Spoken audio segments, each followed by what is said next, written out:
January 20th, 2025 at 6 o'clock, and I'd like to call this regular meeting to order. Can I get a roll call? Mrs. Will? Yes. Mrs. Powers? Yes. Mr. Wilson? Yes. Mrs. Chestnut? Yes. Mrs. Mason? Yes. Please stand and join me in saying the Pledge of Allegiance. I pledge allegiance to the flag of the United States of America and to the republic for which it stands, one nation, under God, indivisible, with liberty and justice for all. Can I get a motion to approve the agenda as written? So moved. Second. Any discussion? Can I get a roll call? Mrs. Will? Yes. Mrs. Powers? Yes. Mr. Wilson? Yes. Mrs. Chestnut? Yes. Mrs. Mason? Yes. Can I get a motion to approve the minutes for the regular board meeting on January 16th, 2025? So moved. Second. Any discussion? Can I get a roll call? Mrs. Will? Yes. Mrs. Powers? Yes. Mr. Wilson? Yes. Mrs. Chestnut? Yes. Mrs. Mason? Yes.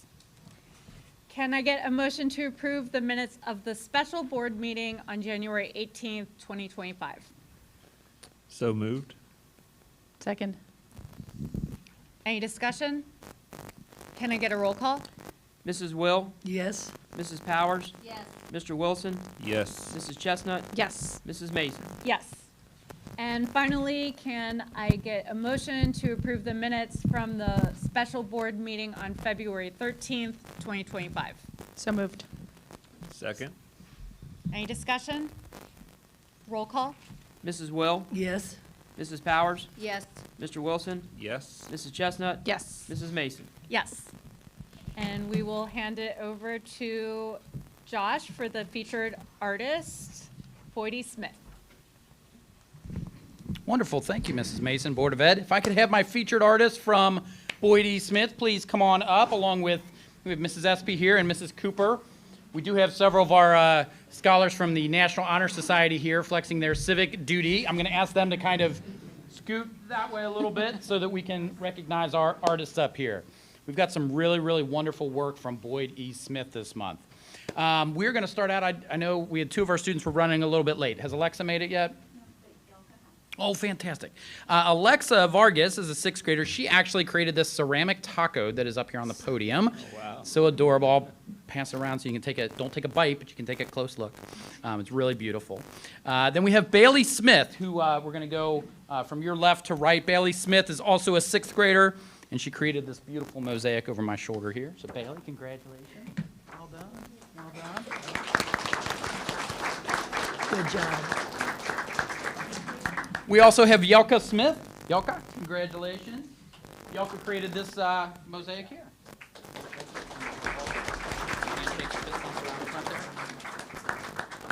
Good job. We have Jameson Ice, who created this mosaic right here. Jameson, congratulations, bud. Well done. Nice job. We have Blue Sizemore, who created these wonderful woven baskets. And I've got a little story about Blue. Blue's grandmother, is it right? Blue's grandmother was the first art teacher at Boyd E. Smith. Oh, wow. So, how about that? And she's named after her. She's named after her. Congratulations. Mabel Ham is a fourth grader. She created the stuffed animal right there. Congratulations. Oh, right. Oh, Mabel. Congratulations. I've got Wyatt Cobb. Wyatt created this amazing snake and then the letter art of his name. Congratulations. And then I have Lotus Turner, who did the drawing on the end in the three-dimensional roomscape. Congratulations. Really great job.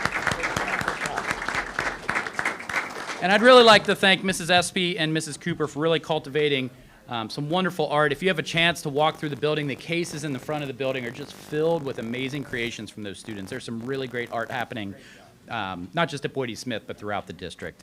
And I do want to recognize a couple fine arts things that are going on.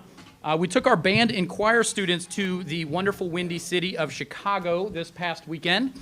And it was a great trip. We had about 70 students that went. They funded 100% of their own way to go. And we had opportunities to perform at Ben Davis High School, as well as the Field Museum. And we played a wonderful concert in the Field Museum, not so loud that we rattled the dinosaur bones, but it was really, really beautiful. And I'd like to give really 2 shout-outs on that. First of all, our students were incredibly well-behaved. When we take our students as ambassadors of the district to places like that, every place we go, the staff at those facilities commented on how well-behaved our students were. So I'm really proud of them for that. And we talk a lot about volunteers and booster groups and things like that. We had the most incredible group of chaperones. We had about 8 chaperones that paid their own ways to go.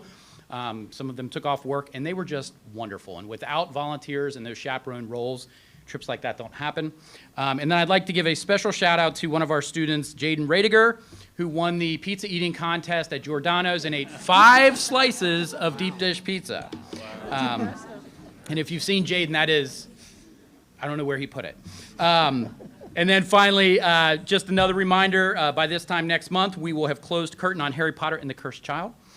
We have sold over 600 tickets, so we will sell out this show. We are quickly on the way to selling out this show. If you have plans to come see Harry Potter and the Cursed Child, you need to get your tickets quickly. There is a show poster right behind Mrs. Cooper there. If you want to scan the QR code, it's here, it's there. And we're also offering a activity, an event between the 2 shows on Saturday. So at 5 o'clock on Saturday, Tina and the Incredible Nutrition Services team, we're putting on a feast.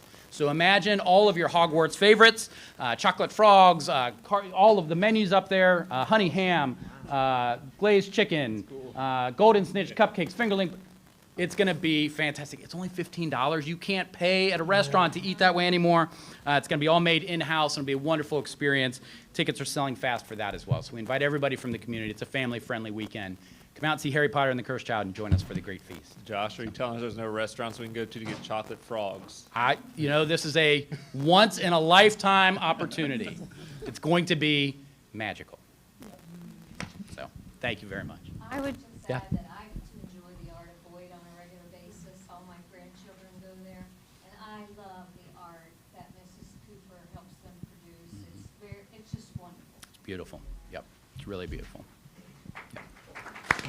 Thank you. Happy birthday, Josh. Thank you, Mr. Spicer. Thank you. Couldn't let No you place get- I'd rather be than celebrating our student artists. Yes, couldn't let you get away.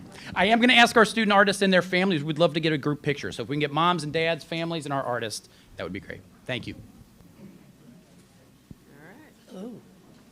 Someone's leaning on the light switch.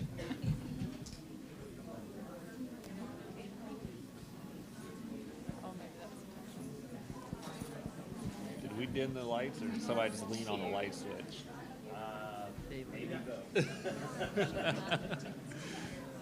It's like something changes like that, and you're like, did that happen for all of us, or am I about to pass out?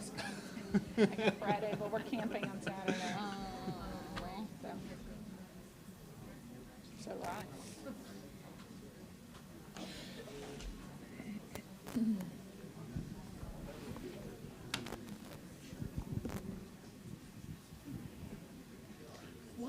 Why did we dim? I think because there's about to be a show.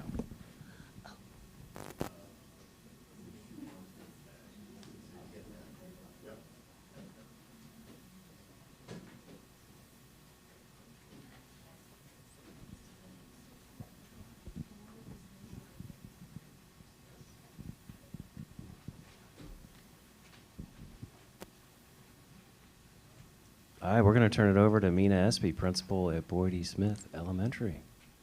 Good evening. Good evening, President Mason and members of the board. Am I on? No.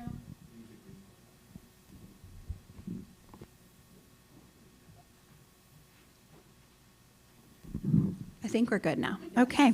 Well, good evening. I am Mina Espy, the proud principal at Boyd E. Smith Elementary. At Boyd E. Smith, we believe in empowering our students to be leaders, and our Eagle experts are a perfect example of that. We have a group of 24 outstanding students that take on leadership roles throughout our school, helping others, supporting special events, and working alongside our teachers and our PTO to make a positive impact. Through their actions, they model our Eagle expectations, being respectful, responsible, and problem solvers. every day in every part of our school. Tonight, I have representatives from our Eagle experts behind me that will share how they've stepped up as leaders and the many ways that they are making a difference in our school community.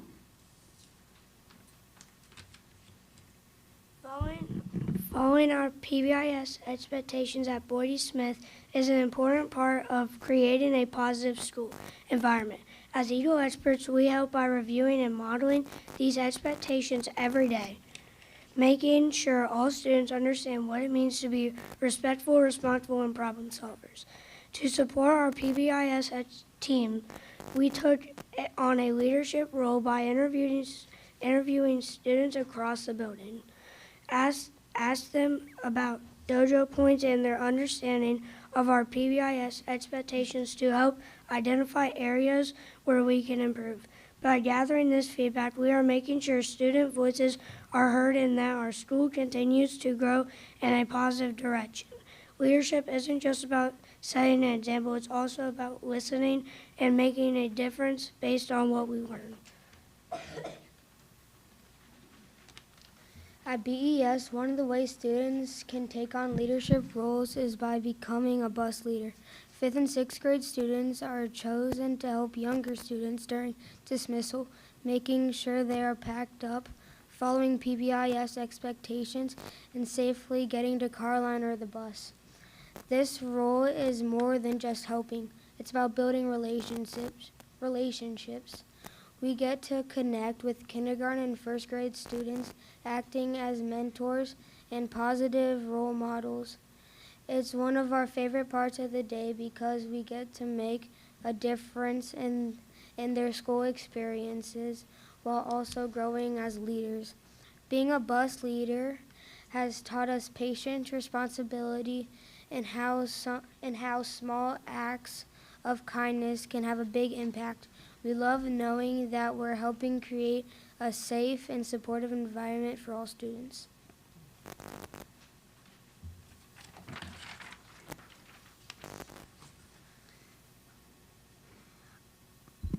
Another way we show leadership is by helping with special events like Literacy Night. This year, for our first quarter PBIS rewards, students decorated pumpkins during the year, and we helped bring their creativity to life by setting up the display along the trail. We placed the decorated pumpkins along the path and added up light-up candles, hanging pumpkins,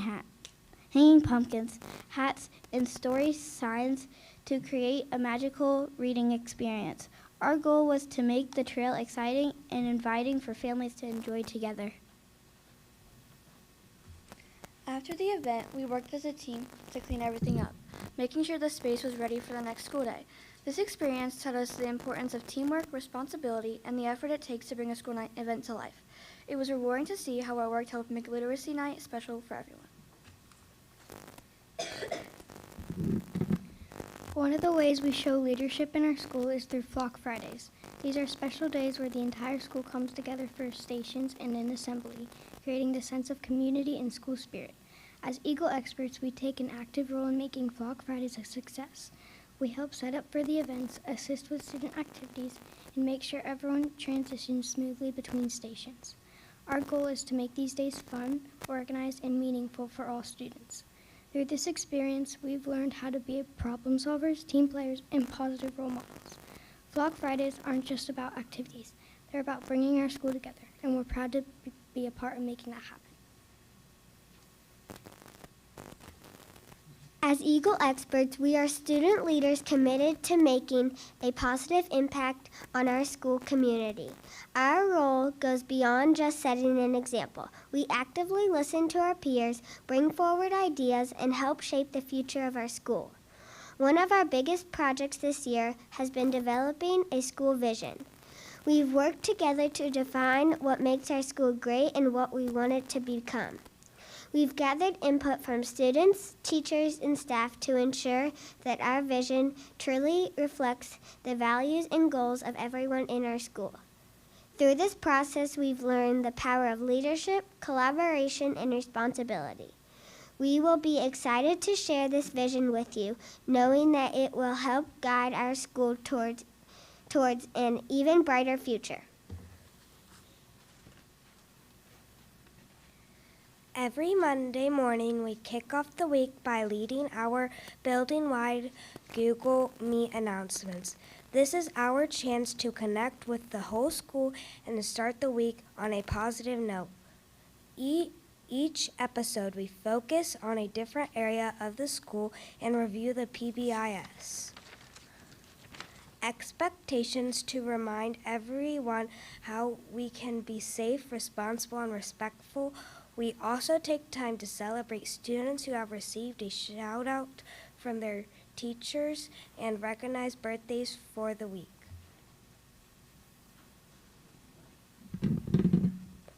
As Eagle experts, one of our most important jobs is to lead by example.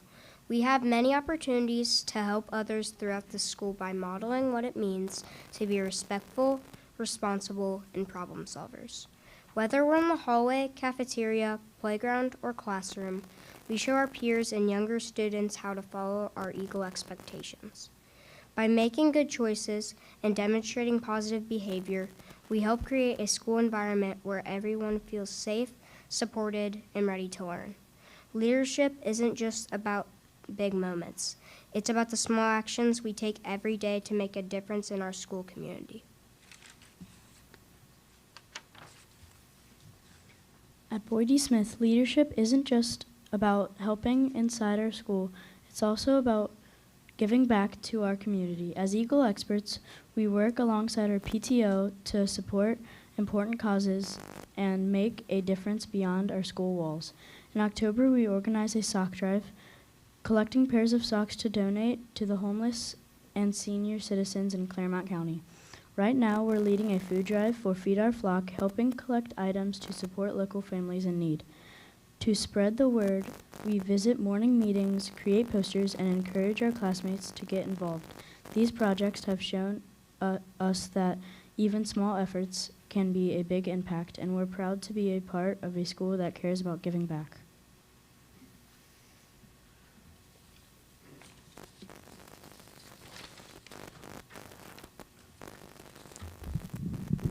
As you have seen, our Eagle experts are truly making a difference at Boyd Smith.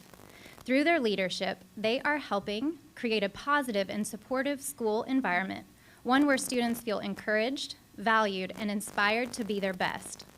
Their commitment to service, responsibility, and teamwork is shaping not only their own futures, but also the future of our school. These students are learning valuable skills that will serve them well beyond their time at Boyd Smith. We are incredibly proud of our Eagle experts and the impact that they are making. Thank you for supporting our student leaders and the vision that they are helping to build for our school.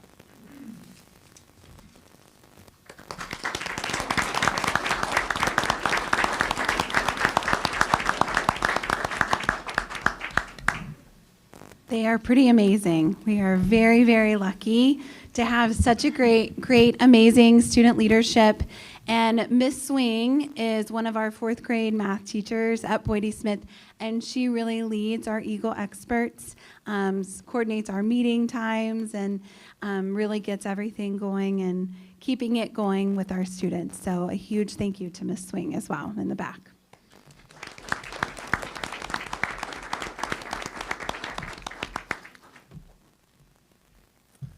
I just wanted to thank all of the kids, the Eagle experts, for coming up to talk. I know that can be so intimidating to do, and especially in front of this huge room of people, and you all did so great. I also wanted to thank you for all of your hard work that you've been doing as Eagle experts. I think it's wonderful, and I love programs like this because when you involve the students in something like this, it really gives them ownership over their own decisions. It gives them a voice, and it teaches them how to be a part of their own community at school and then outside of the community too. And like you said, it's just really preparing them for the future. So great job, and thank you for coming to talk to us tonight. Yes, thank you. Thank you for having us. Yeah.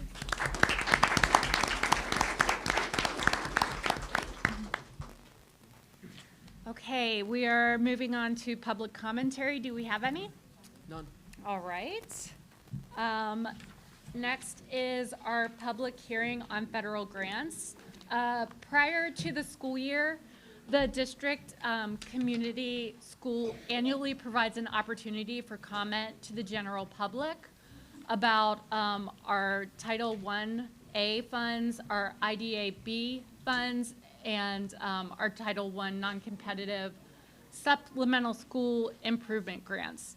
So if anybody has any ideas, thoughts, or questions about any of Title I, you can always see Jenny Berkeley about this.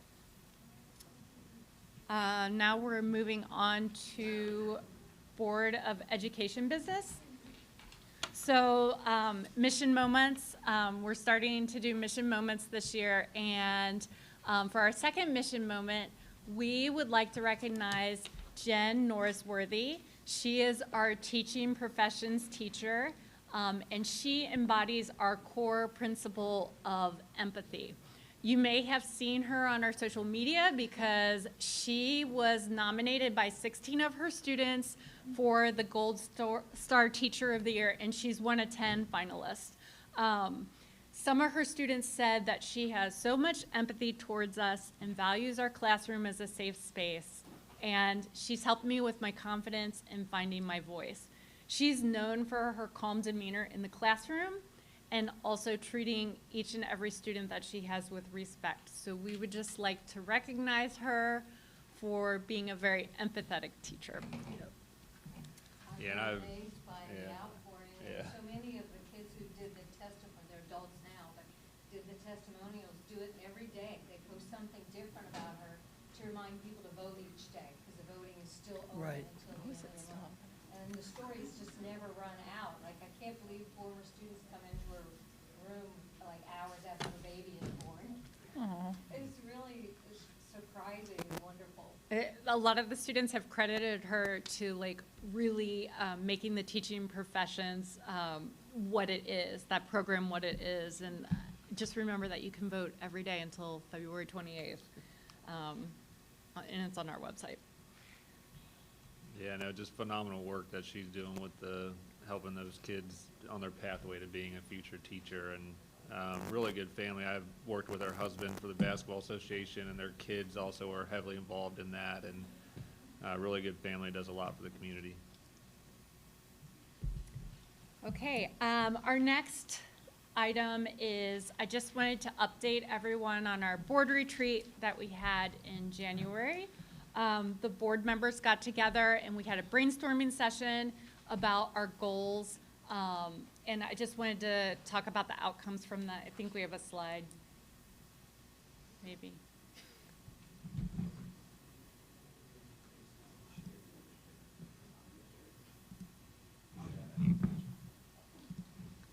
But we had a whole day where we all worked together, and I wanted to thank also the administration for coming out, because they spent the whole day with us having this work session, working through everything, and it was just a really collaborative experience. At the end of the day, we ended up coming up with 4 ideas that we are going to try to implement as a board. They are pretty lofty goals, and some of them will probably last more than a year, but we're definitely going to commit to starting on them.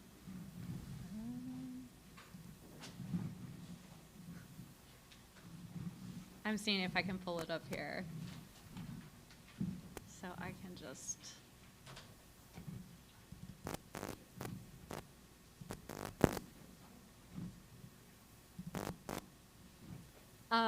I can just kind of talk about it while we pull it up. One thing that the board does, and one thing that we are supposed to do, and this is from the getonboardohio.com, which tells you what a board member does. We're supposed to act as a positive and responsible liaison between the school district and the community. So this means being strong district ambassadors to the community and working to build public support and understanding of public education and also what our district does. So during this retreat, we were focusing on trust and transparency, which is working to help the public understand public education. This could include things like structure, decision-making, funding, just explaining those things in a way so that our public understands. Community engagement was a second thing that we looked at, which is working to help the public participate in public education as well. So this is things like listening sessions, surveys, all the things that we do to make sure that we are listening to you. And then the third part we wanted to focus on was community pride. This is also us working as ambassadors to the community for our district. And this is where we do things like neighborhood outreach, school partnerships, affinity groups, things like that. Our 4 goals that we ended up coming up with is, our first one is a State of the Schools event. What this is going to be is it's an annual event. We used to have them in the district, and then they kind of went by the wayside after COVID, but we're going to bring it back. This would highlight the district's achievements, and it would be a place where we could sort of tell the public about the board and administration's goals for the next year. This would have a showcase of things that our students have been doing and participating in, and also show all the extracurricular programs and offerings that we have. And this would help build an understanding of how we work as a district and what makes us unique as a district. Our second goal is to have these things called Ask Me Anything tables. This is our effort to meet people where they are. So we'll have these pop-up tables at events that are manned by board members and members of the administration, where you can just come up to us and ask us questions. We'll be able to answer them hopefully on the spot, but if not, we can get back to you so that you just have a place where you, if you have a question about what's going on in the school, we can answer them where you are. Our third thing that we're working on is a community partnership program. This is going to be ongoing and probably will last several years. This is to connect the city and township businesses with our students. So this is helpful in a couple ways. It will help prepare our students for success in the future by exposing them to all the opportunities in our community. And then also, it will help us show pride for the schools in our community. We're using the power of the collective in this instance to make our community better. And then our fourth program that we're working on is Milford School Ambassadors, and I believe they're going to be called Eagle Ambassadors, which we will talk about a little later in our board meeting. But these school ambassadors are going to help share our mission and core values, because we can't always be everywhere as a board, and we know that our parents and community members have some great stories to tell about our schools. This is just a chance for them to engage with the community and share impactful stories, and also provide some of that accurate data and answers to questions that some people will have. So we've divided all of these goals between the board members. Each one has a lead, and we'll be working on these throughout the school year so that we can get some of these things out to you. And we'll be updating you on these goals throughout the year, but I just wanted to update you with sort of the top lines of everything we went over. Can I say thank you to Mrs. Mason for leading the retreat? It was, we went in, nobody came in the day with any specific ideas, so these were all generated by the board and the administration working together and thinking through what have we heard and what does it look like. So this was a great facilitation, and it was no cost. A lot of places you would probably spend a lot of money to get a facilitation session like that for the day. So it was a really great way of bringing us together and to put some concrete goals, because I think we've all heard that feedback and kind of thought, I wish we could do something, and ta-da! Yeah, it's really exciting to have goals, and I think we're all excited to work on them. Absolutely. And our committee is the first one out of the gate. Yeah, well. Just saying, I got Parker Brown on my team. All right, we are moving on to the treasurer's reports. I need a motion to approve the board reports. So moved. Second?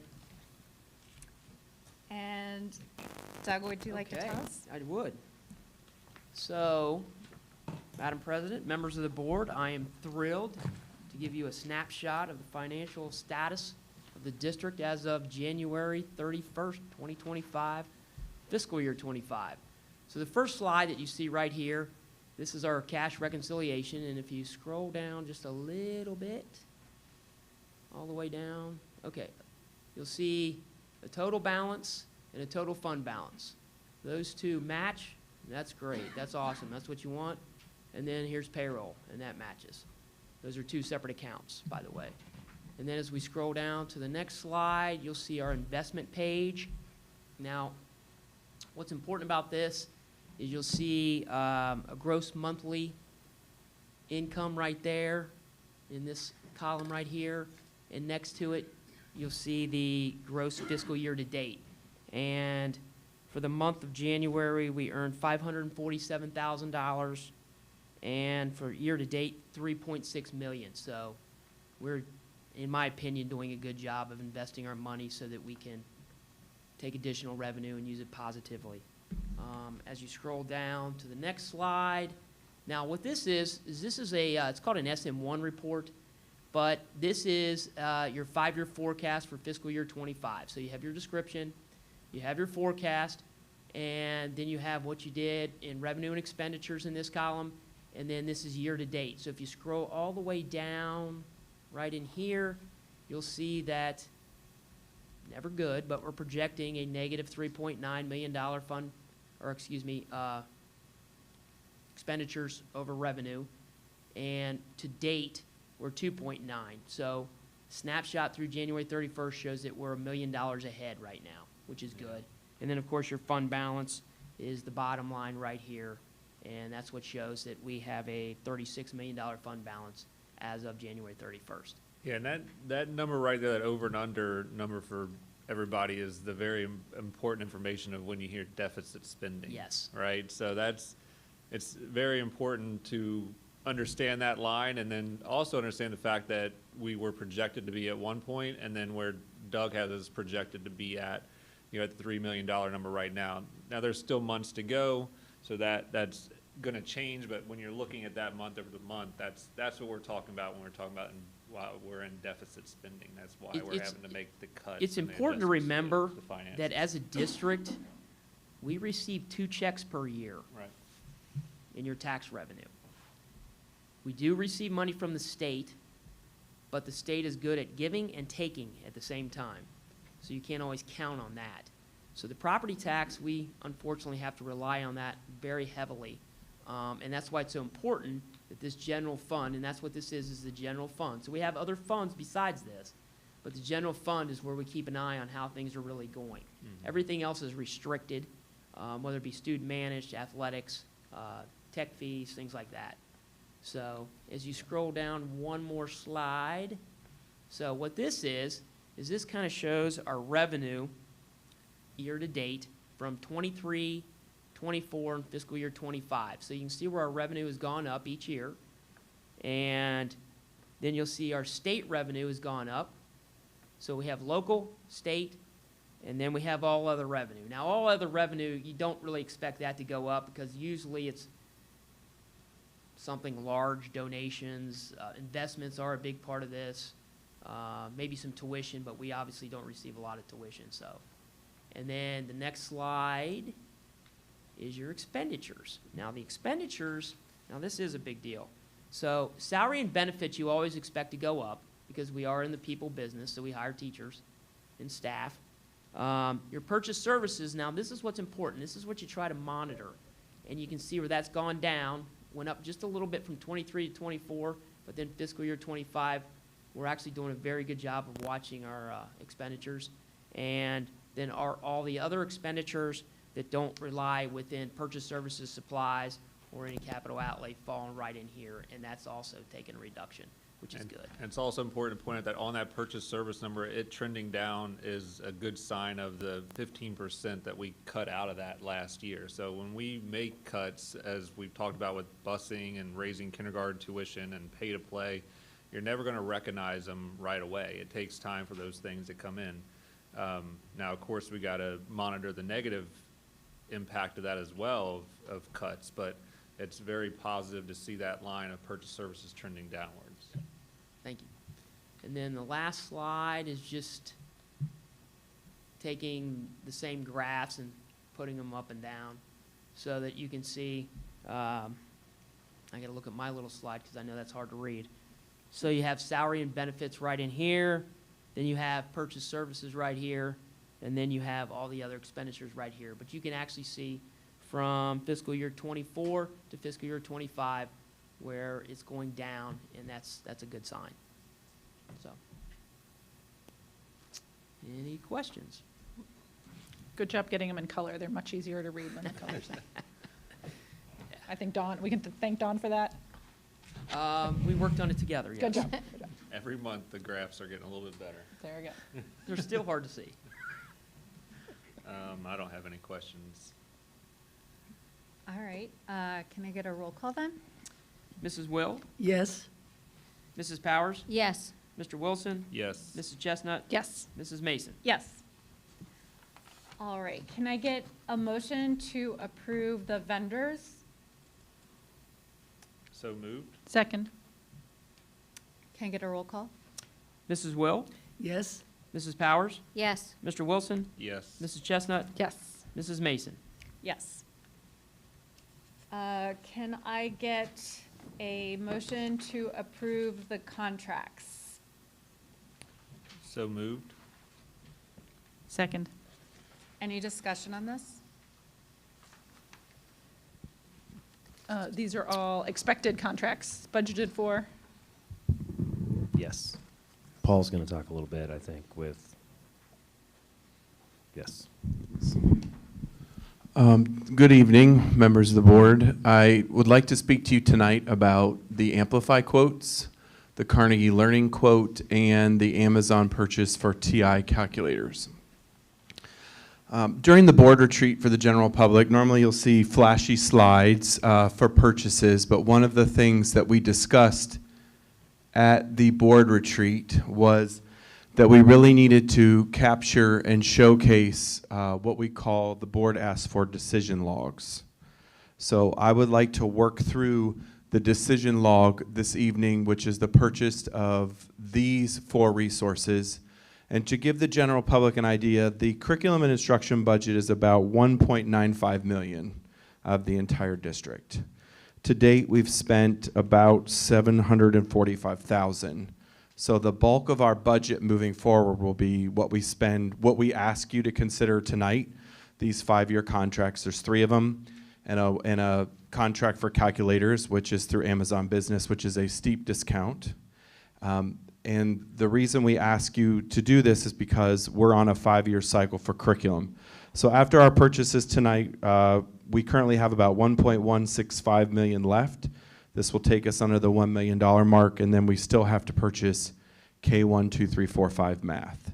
And for anybody out there, before I jump in, our K5 families were all emailed a digital site that I built for them to be able to see all the curriculum materials. There are 3 vendors, Envision, Amplify Desmos, and Reveal. We have about 17 teachers piloting them, and if families don't want to look online, in the front lobby of the board office between now and April 18th, you can visit, you can read, you can take a snapshot. You can't take them with you, but you can take a good look through the curriculum materials that are available there. So Steve, I'm looking for the decision log. It's under superintendent maybe? So while he's looking for that, I would like to thank, just kind of give you an update about the timeline. So over the past few months, the math departments at the Milford Junior High, Milford High School, and our 6th grade teachers moving to the Milford Middle School, that 6th grade staff have been working tirelessly to lay a foundation for the next 5 years of mathematics instruction. Their focus has remained steadfast on supporting student growth and achievement while understanding that we have to be good stewards of our money, that we don't have what we've always had with our resources. We recognize to the general public that this is a large expense, but I will remind everybody that our core business is educating children. And in my budget, that equates to about $336 per student. So we have to have resources, because if we don't, teachers spend a lot of time and energy creating, and they are the ones who pick the resources with guidelines, and we trust them to use them to meet the needs of the individual students that they have. This work represents more than just a curriculum update. It's a commitment to our students and our educators and our community that we are confident about the path ahead. So as I shared, the board at their request said when we made large purchases, let's show the community our commitment and how we're funding it, work through the process to select it, and I am lucky enough to go first, so I'm either going to set a really high bar or a really low bar for anybody else that has to work through this process. So what you see behind me, I'm just going to move, is that we are in a 6 through 12 math core purchase. What's important to know is that we refresh on a cycle here. We just don't go out and buy whenever we feel like there's, our resources aren't working. So for the general public, they will have the ability to look at this. We have a very scripted cycle of refresh. Every 5 years, we go out and we either renew or purchase resources. One of the purchases tonight will be a renewal. One of those will be a new resource. It's important to note when this schedule was founded in fiscal year 2016, it does not take into account any inflation. We, as a school district, are not immune to the inflation pressures that the general public feels. Our shipping costs have increased, paper cost has increased, and companies are paying their employees more, which they pass those on to us. It's also really important that when you look at the budget, we're actually going to stretch what was for 2 grade levels across 3. We originally only budgeted $100,000 for the junior high. Under the old model, we were able to purchase for 3 grades in the new middle school less than what we were budgeted for. So I think for the general public, they can see our refresh cycle and how that works. This one, okay. It's like driving upside down. So our stakeholders involved, it's really important. I'll stop saying that. Our teachers are the primary decision makers in selecting curriculum resources. It's our job at the district level to put in guardrails. So I go out and I meet with Brad Cunningham, who's the department chair at Milford Junior High, which will become Milford Middle School, and Sarah Metzger, who is the Milford High School department chair. And on a day-to-day basis, they are working behind the scenes with those large departments of up to 18 and up to 13 at the middle school now, to make sure that they're driving all of those, folks into one direction. So how do we pay for everything? Whether right or whether wrong, the district has married 2 ways of paying for items. Every family pays for their consumable. A consumable is the book that you keep at the end of the year and take home. We pay for the licenses. So what we do on a 5-year purchase is we collect all of the money over the 5 years. So we're going to pay for all these. The next 5 years, we're going to collect all the fees. And the next time we renew, we're going to put those towards the purchase of the next renewal. So what I've done for the general public is 6th grade, 7th grade, and 8th grade have been paying approximately $23 or $25 over the last 5 years. And then Amplify Algebra 1, they've only been paying $14.50 because they were in a different resource. So in theory, we should have banked over the course of the 5 years $153,825. $153,825. The core purchases are $197,000 with the boost and the M-class dibbles, which are intervention and enrichment support in a what we call like a screener or a diagnostic that lets us know how students are growing, because growth is just as important as achievement, if not more. So the total cost is $246,448.30. If we take the fees collected, we take the extra money that we need, the difference out of the general fund, we will come in under budget, $7,376. And that's 3 grade levels that we only budgeted for 2. So if the general public clicks on the contract, they will also see a very, very steep discount. We have been piloting these resources. That's not why the teachers chose them. They vetted them. But as a pilot district, we did receive a significant discount. So we were able to stretch our dollars. The community continues to tell us to stretch our dollars. this is how we continue to do that. And it is extra work for our teachers to be part of pilots, but they engage in it because they understand the financial impact. Same thing here for Carnegie Learning, a little more expensive of a resource. So the core materials cost $176,000 for approximately 675 students. The total cost is $176,000. We've collected $52,000 worth of fees. Why does that look different? Because their consumable is cheaper. So you don't bank as much because it's cheaper, and we like that it's cheaper for our families.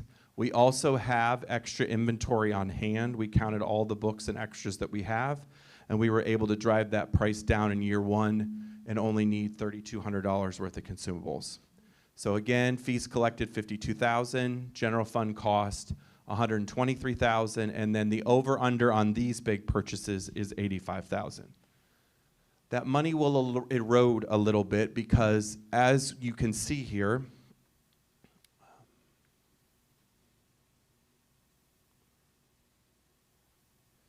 we do have diverging offerings. So it's pretty simple at the middle school. You'll have 6th grade math, or you'll have 6th grade math with the cohort.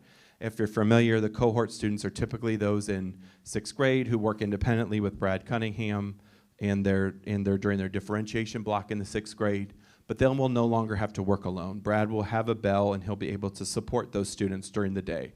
So they'll have a semester elective to go over those pieces, because our cohort kids, they jump from 6th grade right into Algebra 1.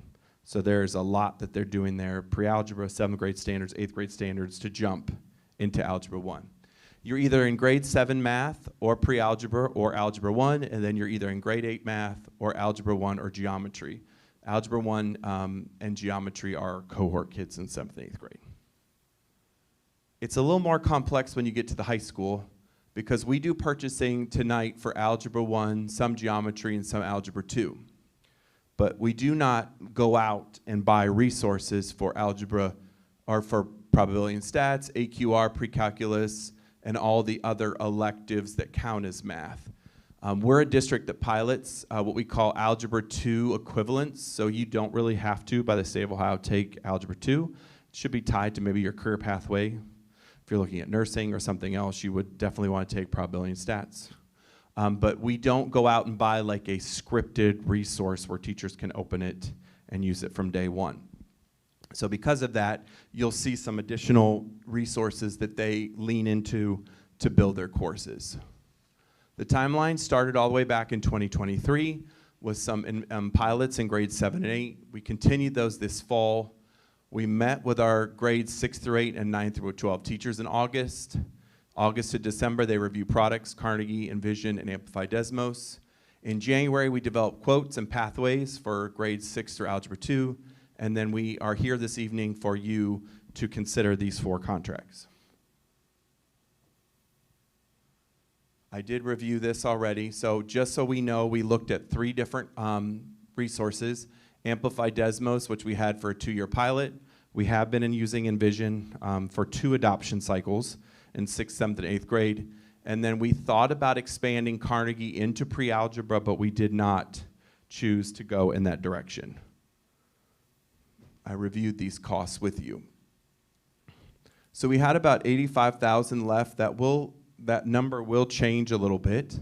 We do need to buy a geometry pilot for $9,000. That won't come before you because that's under the contracted amount, and it's only 1 year. So it's going to be in its initial phase. We're going to give it a try in the first year.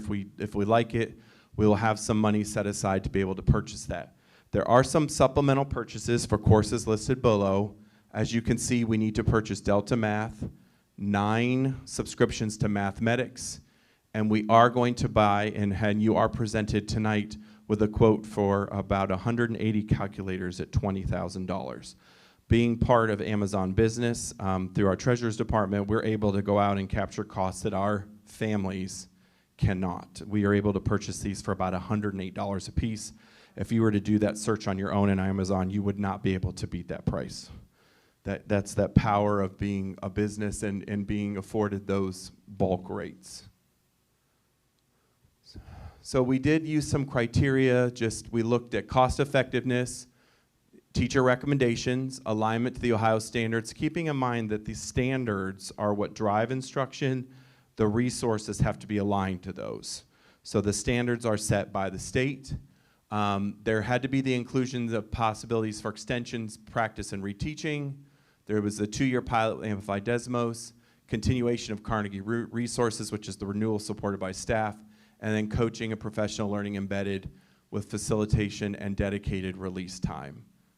There are some potential risks. I mean, this is a significant purchase. While it is part of the budget, I'm sure for some of the general public that it won't be something that they will lean into, but resources save time, and teachers only have so much time. So they can pick and choose how to use the resource. Some of this does come from the general fund. We're marrying fees with the general fund. Without renewal, staff have to create courses using free open ed resources out there, and they are aligned to Ohio, but there is a time constraint required to create each course. We would need to create them between now and the end of the year. And then I will say a potential risk is elementary purchases cost more than what we've budgeted. I mean, we saw that with Wonders. We had to shift money around. They are just more. We have to look at the number of teachers that, when you only have 18 teachers versus you have all your kindergarten teachers, all your first grade teachers, all your second grade teachers, they all teach every subject. So you have to buy a manual for all of them, and you have to buy a teacher kit for all of them. You don't necessarily do that in 6th, 7th, and 8th grade. You buy one per each team of kids. So the licenses aren't as much, but it's the teacher resources because there's more of them. And then we included for the community some I'm not going to read through them, a roadmap of criteria just for the teachers, for the students, and then a 3-year implementation plan. And at the bottom of this, I will add, this will be on my curriculum and instruction site. I will add the calculator quote and make sure there's a footnote every time that this is updated. But we will still be under budget with every purchase that we have here, and that's because we are able to make sure that our fees are aligned with our general fund. What questions can I answer for you? I have a couple questions, but I just wanted to thank you and your team for leaning into us asking you to do these decision logs. I know that it is a lot of work and takes a lot of time, but I think in the spirit of being transparent, this goes a long way. And also, it's good for our continuity because the next group to do this will know exactly how it was done. I also appreciate that your team always seems to balance these budget concerns with providing our students with excellent education. You all are really good at doing that, and part of that is by participating in those pilot programs, which I know is a lot of work, but it's really getting us more bang for our buck. So I think that that's really great, and I appreciate all the work that you all have done to bring this to the public. I was wondering, for math, do we have any idea if any of the state standards are going to change? Have we heard anything about that? Usually that's a pretty lengthy process where they would put out like an all call to teachers and say we're getting ready to revise them, and it's a several-year process.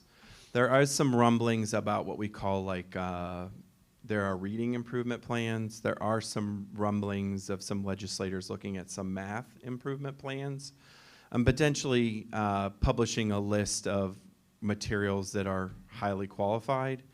All 3 of these are vetted through what's called ed reports, and what I've noticed in my time is if it's highly vetted on ed reports, it seems to make its way onto the state of Ohio list. All 3 of these, 2 of these are severely established, like well-established. Amplify Desmos and Carnegie are both on there. Mathematic and Delta Math, because they're a supplemental, they wouldn't need to meet the criteria. They're more of a teacher resource. But the same is holding true for what we're using in the K-5. 2 of those are substantially, submitted and doing been doing Reveal. Several of our neighbors have Reveal. Several of our neighbors have Envision. Several of our neighbors have Amplify Desmos. We looked across the region. So at this point, even if they came out with a highly qualified list, we'll take the free money. I mean, it's never free. I mean, it comes from somebody else. But we had already adopted Wonders when we got the money from the state, and we have used that to purchase Really Great Reading and M-Class Dibbles, those 2 supplementals. So we will never shy away from free money, even though there's no such thing as free money. But we are leaning into something different that our teachers are asking us is for this, what we call like a diagnostic to show growth. So we're going to do that in 6, 7, and 8. And it is a criteria of that team in K-5 to get a diagnostic, and all 3 products have one. My other question was, do you think we're going to see any savings by moving our 6th grade to like 6, 7, 8, and then keeping K-5, or do you think it's just going to be like a wash? Well, we definitely have. So when we do staffing led by Jenny, we had 20 6th grade teachers, and we're down to 16. So each principal was sort of defining how their buildings worked. Some of them may have had 2 math teachers, so there will be some savings on the teacher kits, but we still have the same number of licenses. All those 5th graders going into 6 need a license. There might just be some savings and maybe 1 or 2 less teacher kits. However, behold the ultimate truth. Our gifted interventionists and some of our intervention specialists will also get some licenses because of co-teaching, and we are an all-math model and gifted now, so they will get resources. So, but that's generally okay. I mean, we'll be fine. We'll be within the budget. I just want to say I appreciate the work of your team as well, and I also really understand and appreciate the work of the teachers willing to pilot, because a lot of times it's so much extra work. You're learning an entirely new program, and it might not be the one selected. Right. You know, I had many times when I was piloting, and then in the end I'd say, ooh, you know, but I thought it was going to be fantastic. So I really appreciate that effort on everyone's part. Agreed. Good. All right. Everybody good? Yep. I'd like to give a shout out to Paul for setting the bar really high on this. And also, I think Paul really started some of this work years ago with the Carnegie pilots in the high school, and allowing the staff to really lead and make the decision about the curriculum. It does not come from us or from him. It comes from them. I said curriculum. I meant resource. Thank you, Paul. Our staff really is, they're picking the resources, and that's a testament again to Paul's leadership, and we're very grateful for that. Yeah, I like the way you explained, Paul, how, you know, if you don't have some of this stuff, people can go out there and kind of create their own. So having it is the guardrails, right? And that's what we always want to look for. It's cool. It's good for them to have some autonomy, but also the guardrails of having the product. We're always going to lean into that, right? Even if it costs a little bit more money. So I appreciate you pointing that out and having that on the list. Well, I just want to say to Sarah and Brad, it's been a trying time. They haven't had as much of my expertise along the way because, as many of you know, we are curriculum went from 2 to 1. So they've really had to do a lot of leading and filtering on their own. And I can say without their work, we probably wouldn't have met the February deadline that we self-imposed for ourselves.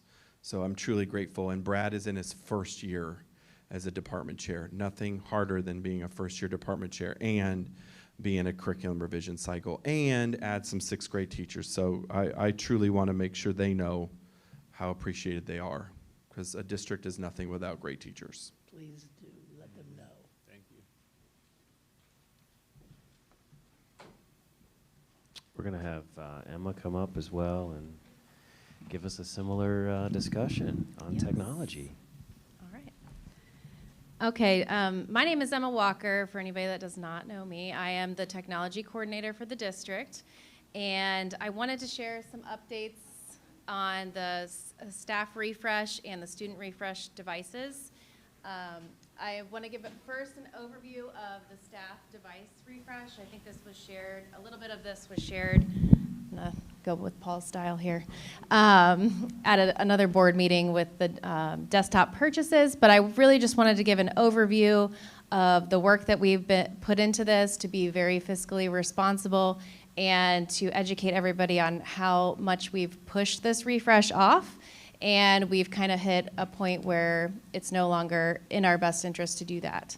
So first, just to note the staff desktops that are in the elementaries and the high school, not so much in the junior high because they have refreshed and kind of stepped away from desktops for the most part. But these are definitely exceeding their lifespan. They've already kind of doubled their lifespan of a typical device. So most of them exceed 8 years in service, and they have become functionally very difficult for our staff.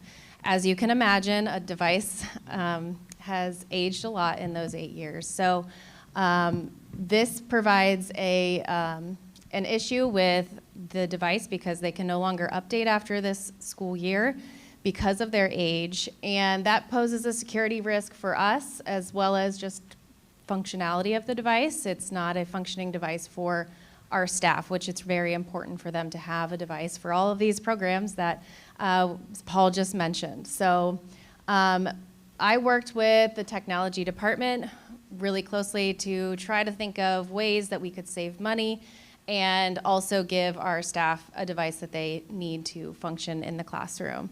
So in order to do this, we decided that for most of our staff, since most of our programs are web-based now, there's limited pieces of software that they would actually have to have. So any staff member that could move to a Chromebook, we have the quote that is in the agenda is for Chromebooks, and these are cheaper devices. They don't have the extra hardware needs of the monitor and the mouse and the keyboard. They also don't require the endpoint protection, so there would be some savings with that because they're cloud-based. And software licenses, extra hardware supplies, and just the cost itself of the Chromebook is less than a desktop.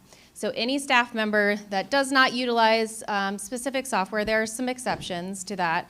We're going to move to a Chromebook for the next school year. Oh, go back, just leave it on that one for just a minute. And the quote for the Chromebooks is in the agenda. Next is the student one-to-one devices. So this transition has been presented, it started this year. I also just finished some presentations to the new middle school upcoming families, so they are already aware of this as well. But we are changing our one-to-one model as a district, and we're matching really what districts are doing nationwide. And it started in 7th grade this year, so we're moving to district-owned devices as opposed to giving 2 options to families where they have to purchase the device up front or bring their own device, which should meet certain requirements. So we started in 7th grade adding a $50 tech fee for the Chromebook device, for the use of the Chromebook device, and they're district managed, district owned. So it gives us a lot more ways to manage the device and the security of the device. I'll go over some of those things in a moment. But with the opening of the new middle school, we are moving to the entire middle school having a district-owned device. So 6th through 8th grade would have a district-owned device and would pay that $50 tech fee. So moving forward, as quickly as we can, we're just trying to phase out students bringing their own device. It poses a lot of challenges for staff and students with having all the different types of devices, and if we don't manage them, it's very hard to implement certain features for the device. Some benefits, I was mentioning a few of these, of district-owned devices. We can have enhanced security, we can monitor the filtering easier, and just ensure that they have a safe digital learning environment. Also, the improved classroom management. Before, with having students bring their own device, we cannot push out any sort of lockdown browser, which staff members have been voicing very loudly for many years that it is a necessary requirement for them to be able to have a little bit of control over what is going on the Chromebooks and devices. So having district-owned devices would allow us to implement a lockdown browser of some sort. And just the consistency and performance, we can control all of the maintenance. You'll see in the quote that there is a 4-year warranty on this that ensures that they can have batteries replaced, and so that's built into the quote. And we can manage all of the fixing of the Chromebooks as long as it's not an intentional fix that they need. That would be passed on to families, but everything else would be just within our district. We can control and manage those things. And then it's more cost effective for families, so this $50 fee would be spread out across their time in Milford as we expand the program, as opposed to paying for it up front or also trying to figure out their own device to bring. They wouldn't have to worry about that. Everybody would have a device, and you know, we do have some issues where kids don't bring one because they didn't ever go out and purchase one, and this makes sure that every student has a working device that they can use in the classroom. So moving to the third quote that is on, oh, and I should also say about the Chromebooks and the desktops, we were able to use reserve funds that were outside of the general fund. So we worked really hard to be fiscally responsible, and we've already pushed these refresh plans off many years. So we're kind of at that point where we need to move forward with those. This is about moving forward with password and digital security upgrades. So over the last 2 years, Milford as a district has made great strides in learning more about cybersecurity, and also learning about cybersecurity, working with Homeland Security. I've done a lot of trainings with them, and just studying across the nation more issues that districts used to not have to worry about, but now we really need to increase our cybersecurity as a district, which this is one step to do that. So we have Clever as our platform for all students and all staff, and it has been wonderful. I actually presented with Clever to other districts to share how we use this as a district, and all of that is free. So we have been using for the last 2 years their portal, integrating our digital tools, and it's been amazing. So we're very confident in Clever as a company because they've supported us so much.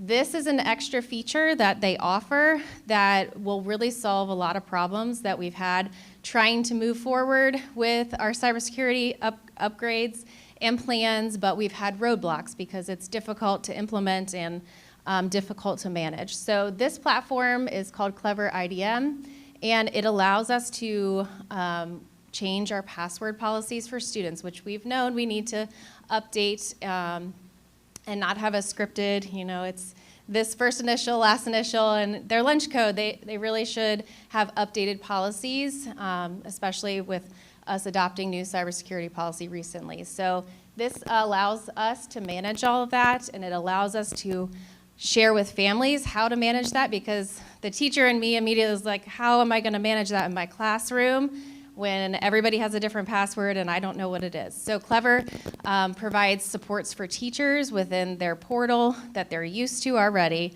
It provides supports for families. If you're at home and you need to reset your password, it will send it to your email, and it provides many different ways for us to actually move forward with our student policy for passwords. So not only is this for students, it's also for staff members. It allows us to have more options for staff to be able to reset their password on a Chromebook as well, which currently they cannot do. So this is really going to move us forward in a positive way for our cybersecurity.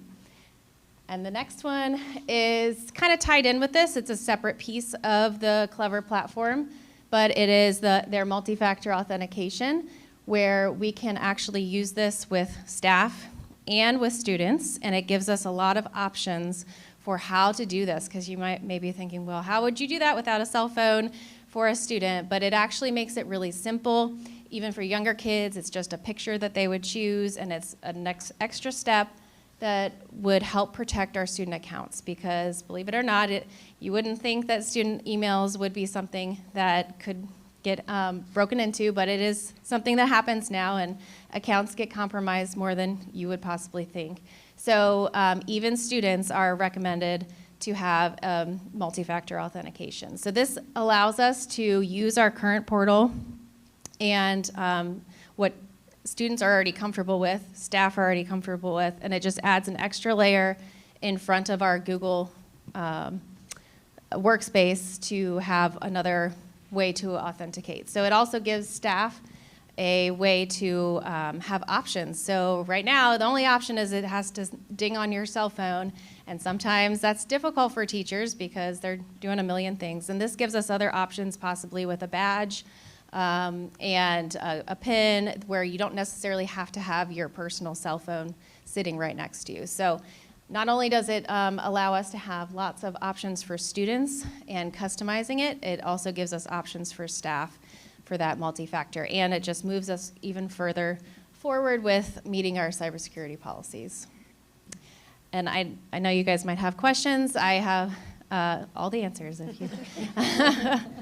I know that was a lot. And we know you do. I try. As a family who has 2 8th graders, I really appreciate the move to, and 2 other children, but the $700 Chromebook bill was a lot when I first got it. And so Right. the ability, especially having twins, the ability to stretch that out and Yes. make the net cost of less Yes. affordable over time is great. So Yeah. great way to balance both the school's budget and the family's budgets. Yeah, and I really appreciate you doing some magic by, digging into other funds, just looking at ways to very cleverly budget for this. I really appreciate it. When I heard that some of our computers could no longer receive security updates, I was like, oh my gosh. Yeah. So I'm really glad that we're looking into that. I'm really glad we're doing the updates, and I'm glad that we're doing that we're getting rid of the bring your own devices, because I mean we're so behind other districts when it comes to that. Just having the ability to have those lockdown browsers is really important, especially when it comes to like state testing.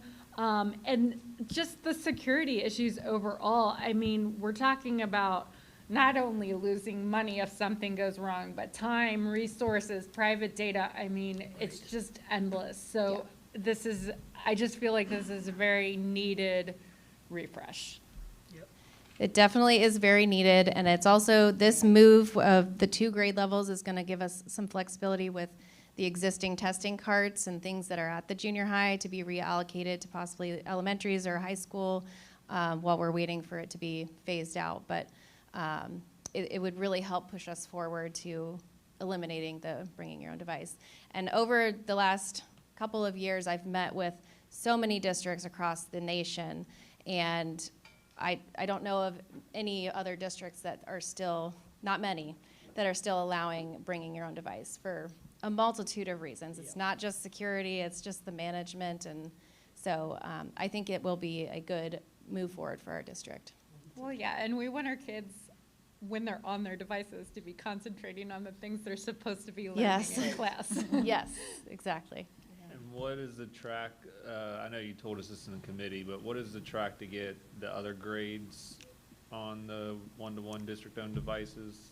So as quickly as possible, because I know the high school staff and students, they really want these things to move forward, and we've just been moving slow because it is an upfront cost since we're purchasing more devices, a few hundred more devices than typical year. But my hope is within the next 2 years after this implementation. So kind of having that same purchase for the next 2 years. Do you have a number and a quote on that already so we know if we could move it forward? For like the next couple of years? Yeah. It would be a typical, just like the one here, the number-wise, but that's something that we kind of have a few different plans because we're trying to move as quickly as possible, but also keep in mind that, the finances of that. Yeah. So, but I could provide that. Yeah, I'd like to, I mean, if you could, I don't know if you have time to bring that to the next committee meeting, but I'd like to Oh, just yeah, see absolutely. what that looks like Yeah. to see if we can. I already have it kind of mapped out in a couple different ways, like my ideal timeline, but also recognizing if we can only do one grade level each year.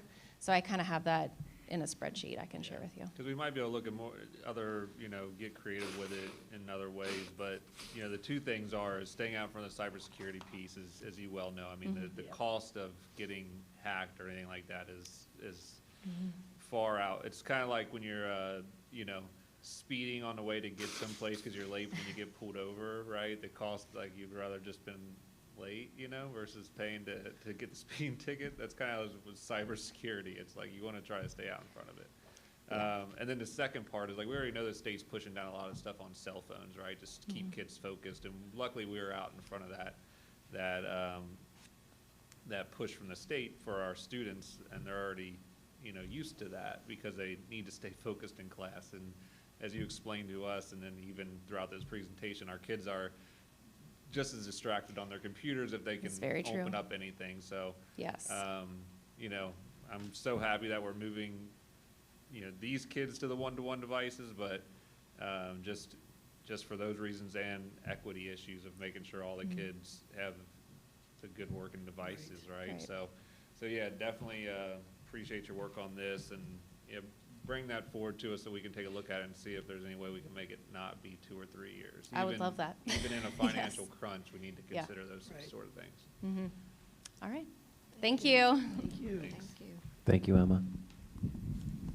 Did we have any other discussion about these items before we take a vote?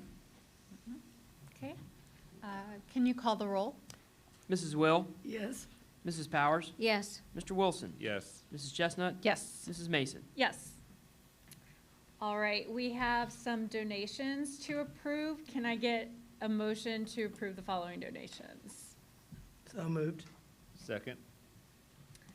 Doug, do you want to tell us about these donations? Let's see, we have the Milford Schools Foundation, thank you.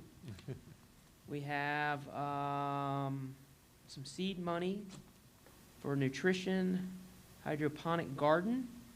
We have some, 2 anonymous donations, one for, we actually take care of the Elizabeth Seton's cafeteria.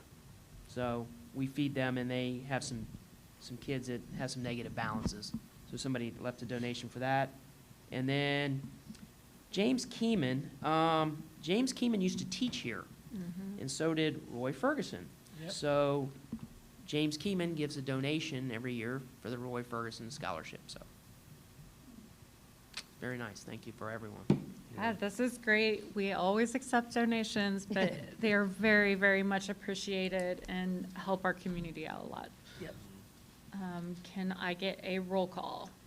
Mrs. Will, Yes. Mrs. Powers, Yes. Mr. Wilson, Yes. Mrs. Chestnut, Yes. Mrs. Mason. Yes. I need a motion to approve Doug Ackerman to the Tax Incentive Review Council for a term of 3 years. So moved. Second. So this is just something that we do every year, and they've changed the time for us, the time limit? You do it every year in the organizational meeting. So technically, I've already been approved to do this. They've now asked that we have a term. So instead of 1 year or annually, make it a 2 or 3 year term. So we would be voting on this tonight for the next 3 years, and we wouldn't do it again at our organizational meeting then? Correct. Okay. Yeah. All right, any other questions? It sounds like a thrilling meeting. We'll let you cover that. Tax incentives. Yes. Our friends from Miami Township are there, so. Yes. Can I get a roll call? Mrs. Will, Yes. Mrs. Powers, Yes. Mr. Wilson, Yes. Mrs. Chestnut, Yes. Mrs. Mason. Yes. Now I need a motion to approve the resolution accepting the amounts and rates as determined by the Budget Commission and authorizing the necessary tax levies and certifying them to the county auditor. So moved. Second? Doug, can you just put this in plain English for us? Okay, so every year, there's tax rates that are created on our property. And they look at our financials, and then, of course, they look at our property valuations, and they come up with an effective rate to charge us. Over the years, we've passed a numerous amount of levies, and thank you to everyone for that. And so we're guaranteed a certain amount of money, and what they do is they take this formula and come up with an effective rate, and that's really what we're approving here. Any other questions? Can I get a roll call? Mrs. Will? Yes. Mrs. Powers? Yes. Mr. Wilson? Yes. Mrs. Chestnut? Yes. Mrs. Mason? Yes. Moving on to superintendent's business. Thank you, President Mason, members of the board. While Jeff walks up, we are here to talk a little bit about our middle school, but as Paul mentioned a little bit earlier, a little shout out to Jenny Berkeley for all the work on our staffing, especially at the middle school, but and certainly elsewhere. We'll get more into that later this month. But we'll go to Jeff. Continuing to plug away on building our new middle school. Can't say that the weather the last week or two has been super helpful, but we're still on track for our August 1st completion. Of note, we've had a couple of meetings in the last few weeks looking at what our summer is going to look like. So we're obviously continuing to build this middle school, but I also have to tear down the junior high, tear out the existing parking lot, put in a new parking lot, get access to the building, and oh, by the way, they're not wanting us to shut down Eagle Stadium all summer. So we're working through that. We've got a great group of contractors. We're still working on those plans, but that's kind of been, outside of the day-to-day stuff, kind of what we've been looking at is planning for the summer. But here you've got a picture of piping going into one of the main air handlers that we've got in our academic wing. We actually have sinks that have been installed in our bathrooms just as early as this week. So you can't really see it. They've got the floor protected, but the tile in the bathrooms for the most part is done. Again, they put the sinks in. It won't be long, and they'll start mounting toilets and then the enclosures around them. So this is, we've got color in our building the last couple of weeks. This is the ceiling in the cafeteria. So they've painted the ceiling. The joists and the wall that you see that's red will be open in the cafeteria. There'll be baffles and some lights that'll go in that area. So it won't be completely open, but that is, it was kind of fun to see some color pop in the building here a couple weeks ago. Casework actually was delivered, I think on Monday, and they started installing casework in the academic wing. This is our gymnasium. So they've been working on painting the ceiling in the gymnasium with what they call dry fall. So they spray it, and it's a certain type of paint, but by the time it hits the ground, it's dry. So it dry falls.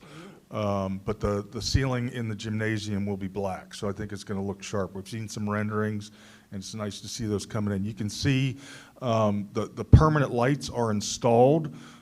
They're not powered up yet, so these lights that you see here are temporary lights, but the bags that you see are the permanent lights. They're bagged, obviously, so they don't get painted. There's our ductwork coming into the main gym, so that is metal ductwork that you see painted red. And then where it stops from there on out will be what's called a duct sock that will also be red. Anybody who's been in the gymnasium area of the Miranda Sports Complex, that's duct sock that's in there. It'll be, it's not the exact same product, but it's very similar to what will go in there. And this is our learning stair. It's been fun to see over the last couple of weeks of this starting to really come to fruition, and there's a lot of work that's gone into getting those learning stairs installed. They've got decking down. They've got to put plywood. Some of it you won't see for forms of the concrete. Some of it you will see. It'll be a finished, I think it's a hardwood maple plywood. Probably by the next board meeting, I'll be able to show you some pictures. The concrete should be poured by the time the next board meeting is for our learning stairs. And then it's kind of interesting to look at the classroom, so you can see the ceiling grids in. I don't know if you can really tell, but the ceilings slope towards the outside walls, so we can get as much sunlight coming into them. But we have overhead inspections, so you've got ceiling grid that's in, and then lights are in. So first and second floor, we've already got permanent lighting that are in those classrooms. Working up towards the third floor, then basically any ceiling pad that has a device in it, whether it's our access points, fire alarm, we've got exit signs, motion sensors, anything that's kind of got a device in it, those ceiling pads are going in so that those devices can go in, and then they'll come back in and finish padding the rest of it out once all that's done. So it's kind of interesting. There's a lot of stuff in the hallways up above the ceiling, and then you get into the classrooms, and they're just, for the most part, wide open at this point in time. Like I said, casework just started going in this week, so those things will start filling out. Flooring comes in Monday. So we're supposed to get a delivery of 32 skids of quartz tile that will go in, and they'll start working on those classrooms and then working their way out into the hallways. So things are progressing.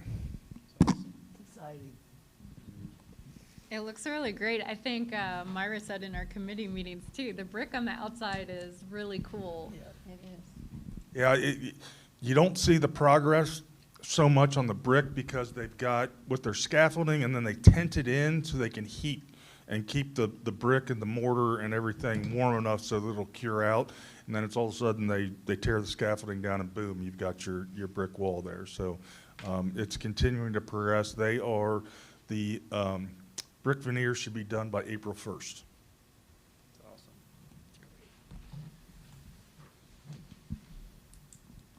Thank you, Jeff. I'd like to move on to just a quick legislative update. I'd like to bring to the board each month some just some legislative items and certainly our community. But I think one of the most important things right now for us, legislatively speaking, is the budget. So the governor presented his budget to the House and the Senate. The House currently has that. And I would say that, you know, right now we are asking for them to fully fund years 5 and 6 of the Fair School Funding Formula. And the current release of simulations for us is not good. We would lose approximately $375,000 the first year, and then about $525,000 in the next year. So we'll just ask that we continue to advocate for the district and the Fair School Funding Formula with Representative Schmidt and Senator Terry Johnson. And we have that portion up on the website that I know you're working on, Parker. So just for our community members, the thousands and thousands of those listening at home, know that Parker, and I'm sure John as well, have worked on an area of the website that you can go to. And what is it under, Parker? Parent resources, you're going to get into that piece? So yeah, we'll get into that. All right, yep. Okay. All right, we'll get into that. Very good. The next item, number 3, is just a calendar update. In May of this year, it is an election year. There is a tax issue from the state, not from us, but you can see that May 6th will be a remote learning day because some of our schools are polling places. We did not have that on there, but it is not related to a levy for us at this time, but it is due to the state having an issue on the ballots. So just wanted to get that out there. Item number 4, the Ohio High School Athletic Association's constitution requires the Board of Education to annually adopt a resolution authorizing their schools as members during the 24-25 school year to continue membership in the 25-26 school year. So asking for your approval of that resolution. Can I have a motion to approve that resolution? So moved. Second. Any questions? Please call the roll. Mrs. Will? Yes. Mrs. Powers? Yes. Mr. Wilson? Yes. Mrs. Chestnut? Yes. Mrs. Mason? Yes. Item 5, Paul covered the math revision already, so we'll move to item 6. And this is policy KGA. This is the first reading. We'll bring this back next month for an additional reading. If you have any questions or comments, I'm sure Parker Brown could help us out. Parker, I know social media in general is a huge topic, but tell us a little bit about why you want this policy added. I'm going to pull the Jeff too and kind of walk away. I wrote down all my stuff because I'm in PR. I like to read off the script here. So right now, we don't have a strict policy in place when it comes to managing our social media platforms, which there's no real framework in place right now for how we handle comments, disputes, or any kind of inappropriate content. Of course, I'll do a little bit of monitoring here and there, but just to my discretion. I don't want to overstep my reach or anything along those lines. So I've received multiple concerns from people regarding bullying, personal attacks, and completely off-topic arguments happening in our comments on our post. And I think this has kind of grown and grown and grown. It's become an issue that we need to address. So this policy allows us to control our own narrative. Our social media platforms exist to share important updates, highlight student achievements, and celebrate our district, not to be a space for back and forth debates. The policy does not prevent feedback. So we are not shutting down conversations or silencing people who disagree with us. If you look back at past posts, we have consistently allowed for feedback. What we don't want is chaos or discord on our official page. I think if you look back to our last time we did a delay, we got some good feedback about our communications, and then I implemented them this time for our delay transportation right at school, made sure that was front and center when we posted delay today. So I'm always encouraging feedback. You know, this is not a silencing motion at all. Another big part is this includes the ability to disable comments on posts. So certain times we make posts, and I've always allowed comments. But this kind of solidifies that not every single time I'm going to make a post or am I going to allow comments at the very beginning. So that means you won't have the ability to comment right from the start. So this is a safeguard. It's a clear set of rules about comment moderation. Instead of making judgment calls on a case-by-case basis, we can refer to a standard policy that's transparent and fair. It's a promotion. Our platform is a promotion, engagement, and information sharing, not a place for arguments. Our goal is to highlight the incredible work happening in our schools and keep our community informed. I think the policy also goes over a little bit of how we'll make that decision and how we will communicate that to the person who is, you know, disregarding our rules or policies. So, any other questions? I just wanted to point out, as with any policy, we ran this by council to make sure that everything was all buttoned up and everything so that we weren't overreaching or anything like that. And then I'll take any kind of feedback we had. This has another reading next time before it gets implemented and approved. So. Thank you. Yeah, no, I think this is great, Parker. I think that with social media now, with the fact they allow bots and everything else, it's like you don't really know what is going on in a comment section or if even it's a real person. So with no ability to control that, it just creates an environment where people don't want to share anything in the comment section at all. So hopefully this pathway can help bring more on-topic conversation or more positive comments to social media. But since they've decided they don't want to police themselves, I don't have a lot of hope for that. But I appreciate you helping to have guardrails to keep ours on track. Right. Thank you. And then I wasn't sure if we had a space for the committee meeting recap. I didn't know if you want to jump into it now while I'm up here, Myra, or? Were you going to share your part, or? Sure, I can jump right into my part. So we had our committee meeting on the 22nd, where our biggest takeaway was, I know it seems like it was so long ago, but only a month ago we wrapped up our community feedback sessions. So we kind of reviewed our takeaways from there. We had 72 survey responses, so those were the little slips that were filled out and given to me at the end of each of our feedback sessions. And so I kind of collected those. We have their names and email addresses and information like that, but I try to condense it into a few key bullet points of what we heard. So the biggest one was economic challenges. So many community members are feeling financial strain and had concerns about affordability regarding our 1% earned income tax. General opposition to taxes. Some voters are hesitant to approve any new taxes regardless. A lack of clear communication. So a number of respondents felt the district could have done a better job explaining the levy's necessity and impact. And then aging population of community members without students. So many voters without direct ties to the schools didn't feel personally invested in the outcome. So that was a lot of the feedback we received from those who attended our meetings. And so some of the other topics we discussed was digitizing old yearbooks. I talked with Cincinnati and Hamilton County Public Library in regards to digitizing our previous yearbooks. I reached out to Chris Leeson over at the high school, who has tons of yearbooks. I know Foundation's got some, so we'll make sure that we get those digitized, and that's a completely free partnership, a completely free resource for families to go back and check out. all online. Kindergarten registration is currently underway. That will close here at the end of next month as far as our lottery for all-day kindergarten, but it's ongoing. We rebuilt the whole webpage out, so it should be looking good, up and running. So we talked about the social media policy, as we already said, and our metrics as far as how we did and how we performed compared to last year. We built out an advocacy resource for families, so going back into what you said, a big thing. During one of our community feedback sessions over at McCormick, we invited Jean Schmidt. She came out, she spoke with families, it was a great, engaging conversation. One of the big things she said was she wants families to advocate, she wants them to write letters and emails, but I kind of saw that as an opportunity for informing our families and giving them a resource to do so. They need a little bit of guidance. A big thing was having personal details into all of those letters and emails. So I kind of left some space in our email templates for them to add that kind of necessary, vital piece of information to kind of talk about the importance. I think very important for people to know that even if Jean wants to argue on our behalf, which, you know, I'm not going to speak for her on that. She needs community feedback in order to speak with the other legislative members, right? So it can feel like sometimes maybe you might send a message and it doesn't go anywhere. Maybe you get a response, maybe you don't. But if we as board members or superintendent or administration talk to Jean and she's not hearing from the community, and I know I've said this before, so I'll just say it probably month over month.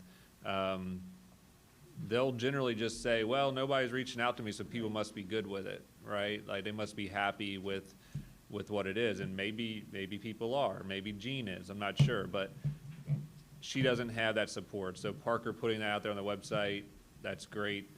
You know, grab that template, you know, put something in there, but it really is important that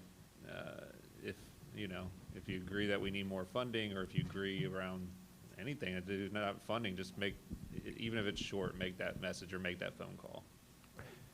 And I would, even to say we support her, like sometimes we think we only have to call on things that we are the opposition of, but I have found in my calls in the past few weeks that they're very thankful for people who are supportive as well. So if she steps out and does something on her behalf, that is also worth a call. It's not always, I don't like your decision. It could also be, I do like your decision. Oh, no, yeah, good point, yeah. Absolutely. We've had the opportunity to lobby with many senators and state reps besides just those two folks that we keep mentioning. And what each of them has said is that if you're going to use the template, please be sure to add your personal touch to it. They don't want just a rubber stamp. They want you to add your personal, they want to see, hear, and listen to your personal stories. So if you're going to use our template, please add your personal touch to it. Absolutely. It's the connection back to you is what matters the most. In addition to that, that's also under, you can find parent resources. I think it's called Getting Involved, Advocating for Milford Schools. Awesome. And then another thing we talked about was a community mailer. I know a bunch of board members approached me. We talked about doing a community mailer to reach families who are not necessarily connected to Milford in terms of a student, getting our emails directly. So we talked about doing a physical mailer to go out quarterly is what we're thinking right now. I've kind of already drafted up a large portion of that. We talked about the importance of having that completely sponsored to kind of cover the costs. So right now we're actively looking for sponsors. I've reached out to a few folks, so we're still looking for sponsors. Anyone's watching, happy to take that donation money. And then another piece Do you that think with a sponsor, that's something we can get out in March, or what are we? we're trying to get that out in March. I really want to hammer out that, hopefully hitting mailboxes that week of March 10th. That way families can scan the QR code and get their tickets for that Harry Potter play. Yeah. So the idea behind that, I know Parker's going over it, but is two things. One is email list. So coming up with a way where community members can provide their email address to Parker and the communication department easily. I mean, one way is just to email them and give it to them, but if you're a parent, you get emails from your principals and your teachers on a regular basis.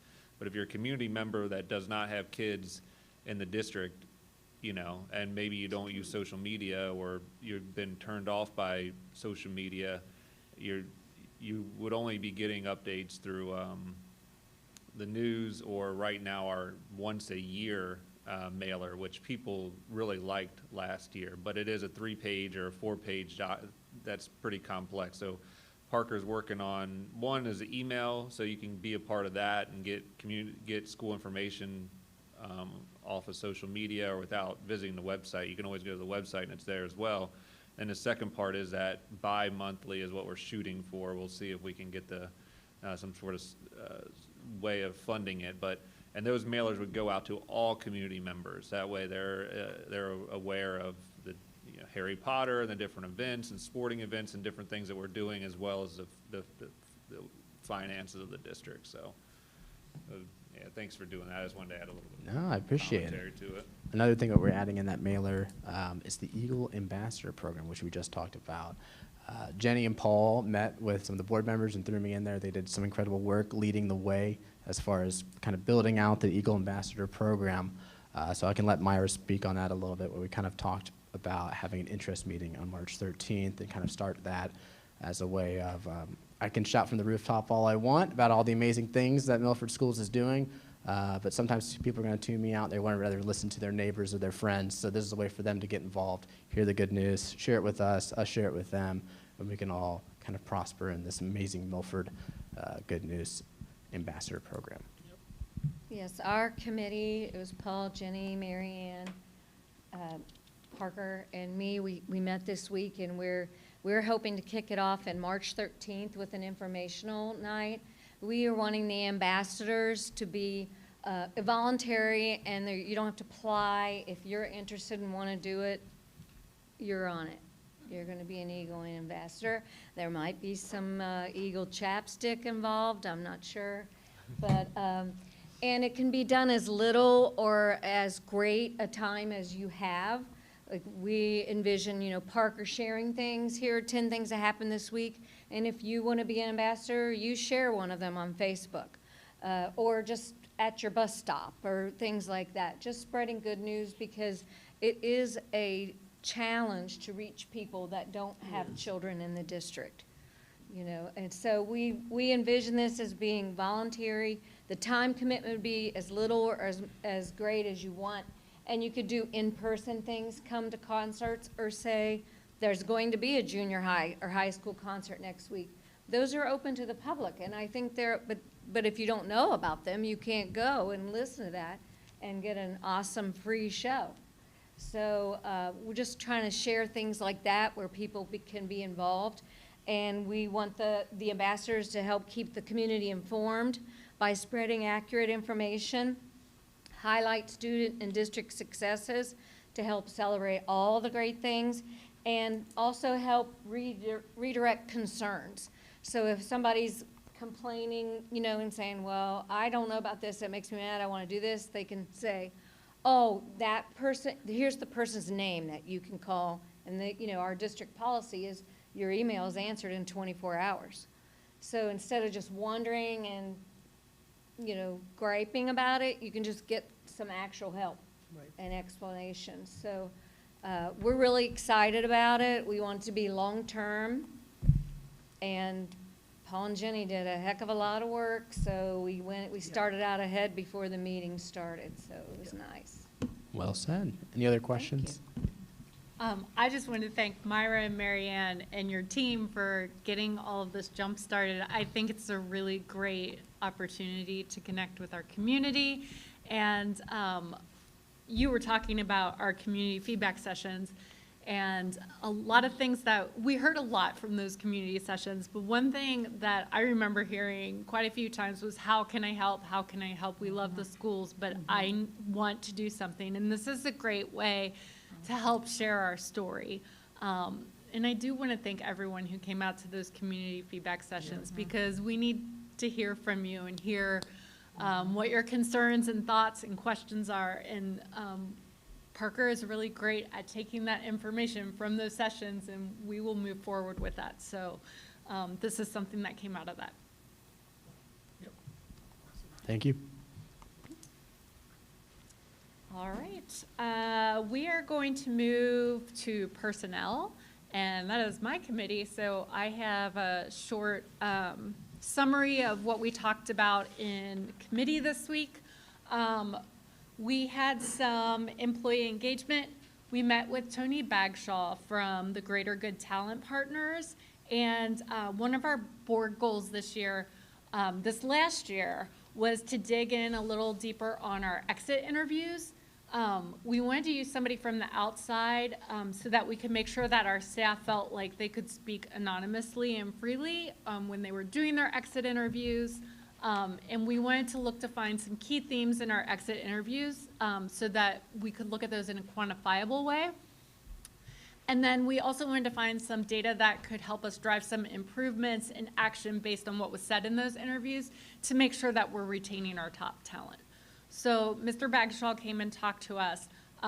He looked at all of the historical data from our exit interviews from April of 2022 until now, and he looked at the data in 3 ways. He looked at positive versus negative statements and then quantified those statements with a score. He analyzed each question that we asked in those interviews looking for key themes. And then as a final check step, he used AI to confirm that we didn't miss anything when he was going through all of those. So he did some of these exit interviews himself. We will be digging into this data and using it to continue to work to make sure that our district is a great place to work for everyone. We also just launched our Gallup Employee Engagement Survey. This is something we do every year. It's an anonymous survey. Gallup is in charge of collecting, reporting, and analyzing the data. That doesn't go through our school, it goes through Gallup. And then that analysis is shared with our principals, and they use that information to plan and make goals for their schools every year. I also have an update on special education services. Our special education continuum of services is going to expand in the next year to additional buildings. We have noticed a collective need of students with moderate to intense needs has increased over the past few years, so we will be making sure that they are getting the services that they need. Our special education coordinators have met with each of the elementary principals, and the principals will meet with the teachers and related service staff for additional information and to set up parent meetings for discussion of this transition. And then finally, we're looking at staff efficiencies every year. This year, there was a need to to look at 10 positions in the district that need to be reduced due to a reduction in enrollment. There will be little to no impact on class sizes. We will follow the MEA negotiated agreement. That agreement is a transfer due to reduction in enrollment. And these transfers are going to affect pre-K through 12, and the staff will be notified of all of the specifics by February 28th. And with that, we're doing a consent agenda for human resources business. So we will need a motion for items G1 through G4. So moved. Second. Do I have any questions or discussion? Yes, we need to recognize 2 of those folks in that. Lisa Fedek, 29 years of service to the district, will be retiring, and Jacqueline Miller with 21 years will be retiring. And then back to your report, you had mentioned some of the special ed, the moderate to intense. So I'd like to give Kelly a shout out who's here tonight, worked on some of that, as well as Haley Caldwell, who's not here, and Kim, Hayden, and of course Jenny being a part of that. So thank you for that work. I think that's going to be very positive for our students and families and staff. And that's it. Great. I say congrats to Lisa Fedek. She was awesome to work with, and she and her husband off to big adventures, I found out today. So it's exciting. That's what you should do.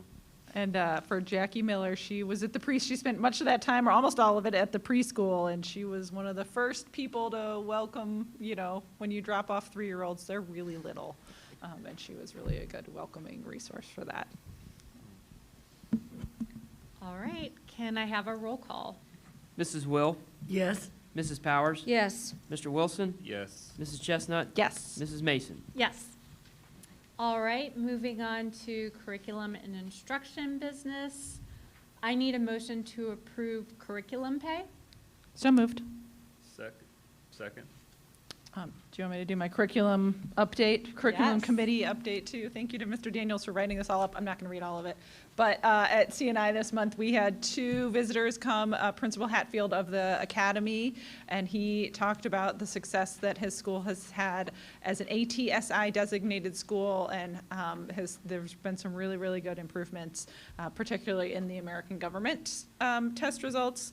Dr. Arnold from the high school was also with us and talked about policies for inclusion updates. We talked about the cell phone policy, continuing to implement that, and we really have been on the forefront there, and the impact that it's had on student engagement and teacher student feedback. So as much as the kids want to keep their cell phones, you know, it's good to get them to sit them down. And then he's also has some efforts going on about creating a more inclusive school environment. Tonight, we already talked about math curriculum, and some training and coaching sessions. Summer school fees are going to remain the same as they were last year. And that's kind of the big things. The government test scores have shown improvement from fall 2024. I would say fall 23 to fall 24. And then the district has also met compliance for Aaron's Law and the SAVE Act, some of the stuff coming out of Columbus, the unfunded mandates and things we put on teachers to do on top of their daily routine, but we're already making sure that we stay on top of that. So, great. Thank you for all of the preparations. I especially liked hearing from the principals, having them come visit. All right, do I have any questions on curriculum pay? Please call the roll. Mrs. Will, Yes. Mrs. Powers, Yes. Mr. Wilson, Yes. Mrs. Chestnut, Yes. Mrs. Mason. Yes. I need a motion to approve the summer school rates, So moved. Second. and this is just what you talked about. The rates will remain the same, and we just need to approve them every year. Does anybody have any questions? Please call the roll. Mrs. Will, Yes. Mrs. Powers, Yes. Mr. Wilson, Yes. Mrs. Chestnut, Yes. Mrs. Mason. Yes. Moving on to business operations. I need a motion to approve transportation impractical. So moved. Second. Are there any questions? Please call the roll. Mrs. Will, Yes. Mrs. Powers, Yes. Mr. Wilson, Yes. Mrs. Chestnut, Yes. Mrs. Mason. Yes. I need a motion to approve Miami Township bus usage. So moved. Second. And this is just for our summer programs, correct? Yes, this allows Miami Township to contract with Peterman at our field trip rates, which saves them a little bit of money. There's no cost to the district. All right, are there any questions? Please call the roll. Mrs. Will, Yes. Mrs. Powers, Yes. Mr. Wilson, Yes. Mrs. Chestnut, Yes. Mrs. Mason. Yes. I need a motion to approve the GMP 2.1 for the abatement and demolition of the existing junior high school. So moved. Second. Jeff, do you want to tell us about this? It's exactly what it sounds like. Conger bid out the abatement and demo. We had 2 complete bids. And I'd just like to point out that it's about $60,000 under budget. That's great. Love to hear that. Yep. Are we selling golden hammers or something for people if they want to take a swing at the brick? No. Seriously, though, I know there's been a little bit of talk. There is I forget what April date. It's a Saturday in April. We've got an open house planned. 26. April 26th, there is an open house similar to what we had in the fall. People can come in and go through the building.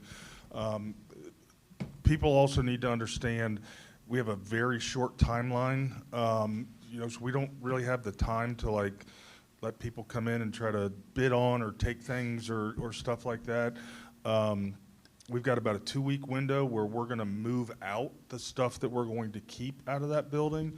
So we're keeping probably 75% of the furniture. We're moving out of the current junior high into the high school and getting rid of 30 to 40-year-old sled desks and things like that we have at the high school. All the displays that are in the junior high, we're moving into the new middle school. We're going to salvage a handful of technology. We've got a few cameras that have been added in recent years that we're going to keep, potentially put into some of our elementary schools. Not to mention just the boxes of teachers' curriculum and books and things like that that we need to move. So we got about 2-week window to do that. And then there's a second 2-week window where we are working with Miami Township Police, Fire, City of Milford Police, Fire, as well as potentially some other nearby first responders to do some fairly intensive safety drills, including just turning it over. I'm not sure if we went over this. When we tore down the weight room in the Robbins building a year and a half ago, we turned that over to our fire department for about 2 weeks, and they just went to town.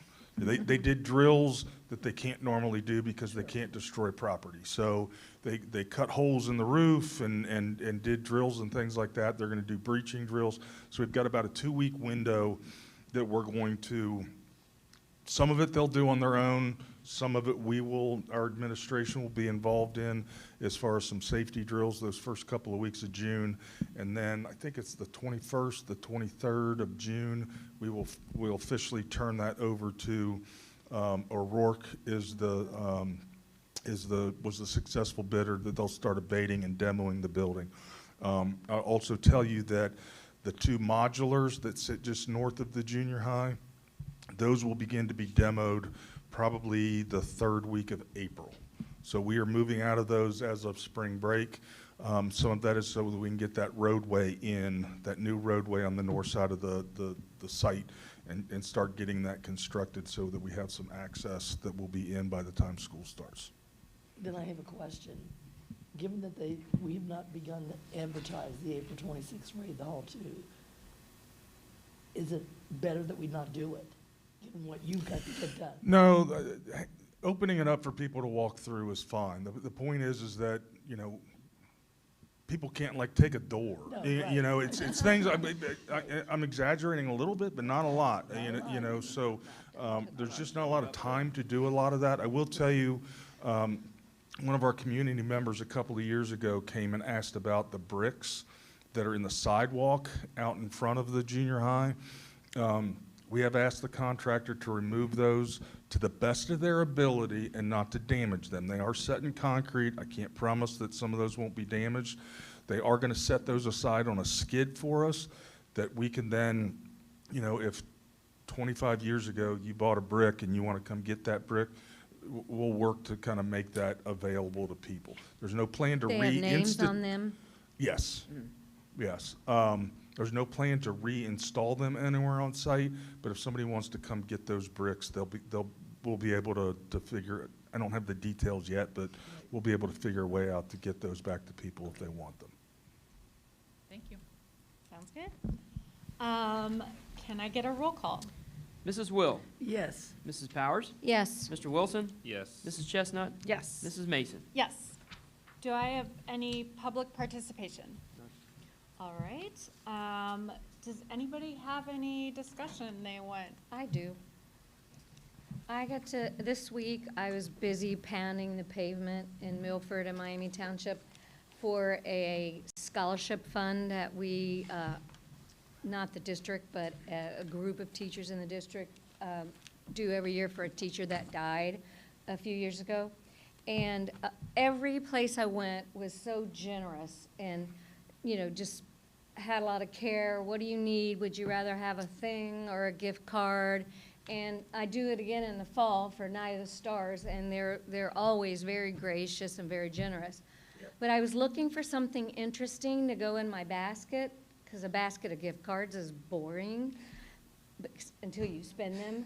But I went in row house framing because I thought, well, she's artistic, maybe she'll help me out. And Nancy Meyer, the owner, long time, her parents owned it, row house framing in Milford. She's really changed it in there. There's a lot of really interesting art that she sells. They don't just frame anymore. But she also is an amazing citizen, super generous to Milford and the Milford schools. The foundation, she gave us a beautiful painting to auction off last spring that we were able to raise a lot of money on. But she also has 10, she always has 10 items. I didn't think I could afford anything there because I'm buying a lot of the things. But and she has 10 things at all times that are less than $100, some just lovely small paintings framed that different artists around here donate, and 100% of the proceeds for those go to Feed Our Flock. And I know Feed Our Flock is struggling because requests are up and donations are down. So if you're in the market there, support Nancy and Row House and Feed Our Flock all at one time. Yep. Nancy does a great job. She really does. She's so generous. Yes, she is. It's great. And then, so I have this Ohio Auditor of State report in front of everybody. So I should have went over this to the finance portion. But so the public's been asking for the state performance audit. We had talked about that we would be getting the auditor down here to speak with them. And the lady so graciously drove down from Cleveland and met with us a little over a week ago, and then quickly turned around a quote for us. Wow. So we already voted on this back in December to move forward with it, but I still wanted to obviously bring it in front of the board and for you guys to see it. Doug will, once we have this signed, we'll put it on the treasurer portion of the website so the community doesn't need to do a FOIA request for it. It's not a very long document. It's only 2 pages long. And the areas that they'll go over are financial management. I won't read the full scope just for the sake of time since our meetings ran long tonight already anyways, but they'll go through financial management, human resources, facilities, and then I had also made a statement a few weeks back about having a transportation audit as well. We did look at another company that John and Doug and his team went out and discussed with, and it was around a $35,000 quote. We also, I personally wasn't tremendously confident it would yield us any great results given the scope of work that they had. And after we talked to the state auditor, they also can audit our transportation by the way of the routing efficiencies in comparison to our other districts against industry standards, and then against our financial condition. So I do want to be clear though, as we audit our transportation, we are looking for efficiencies, but that doesn't mean there's going to be enough efficiency there to change the fact that we're moving to state minimum busing, right? I mean, in the future, if we pass a levy and we have that factored into the ask to the community, I think that's something we could bring back. But right now, this is just to reaffirm our decision and also see if there's other ways that we can reduce that cost. But, you know, as I know that's a big burden to families, I don't want to give any, I don't want to mislead anybody by that being a part of this audit. There's various levels of scope here. They'll come on site and meet with the team. Doug's been through this process before. It's important also for the community to know that this is a, you know, we are willing to do this audit, or what is because we don't have to do it, so.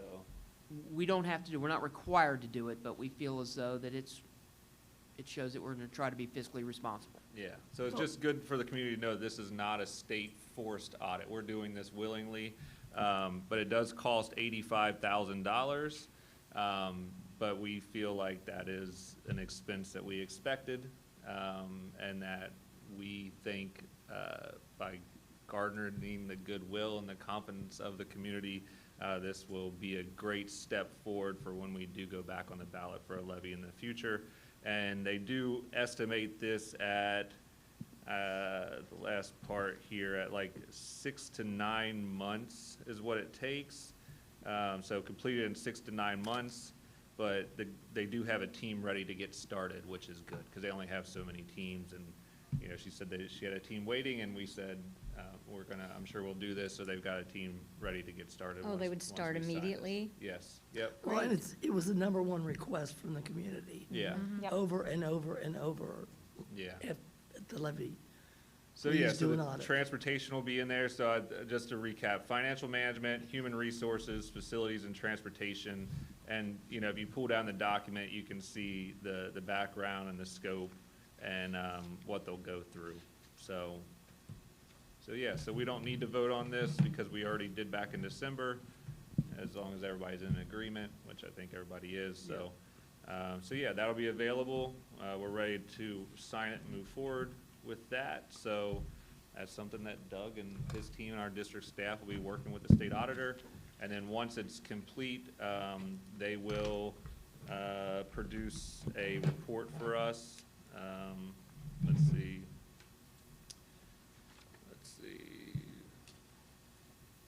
They had like a little thing here, what they said, but basically they'll meet with us and then they produce a report that they release out to the public with their recommendations and all of that sort of stuff. So yeah, we're looking forward to it. The lady was extremely nice. She had a lot of experience with a lot, districts all across the state as well as her team. So I think it's going to be really good. So I agree. yeah. Thanks for taking the lead on that. Yeah, no problem. Yeah, and the fact that it has a transportation in there is great. So I brought that up just to repeat again, that takes that off the list as well. So transportation will be in there. So now we'll have the state performance audit as well as transportation audit to reconfirm that. So. Did they give any indication, will they share like information they're finding along the way, or do we have to wait till the end of this 6 to 9 months to hear something? You wait to the end. Yeah. To the end. I would think you'd wait till the end. Now, our team might, our team here on staff, just, being transparent, they'll probably find some good conversation or something with the people, but yeah, we won't know anything official until the end. So, yeah.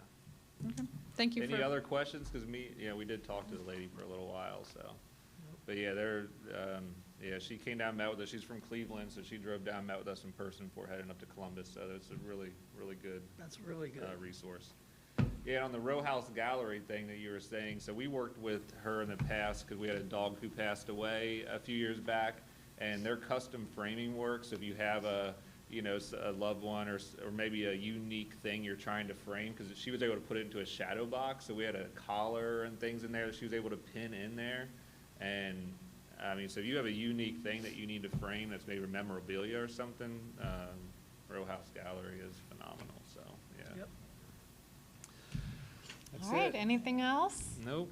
All right.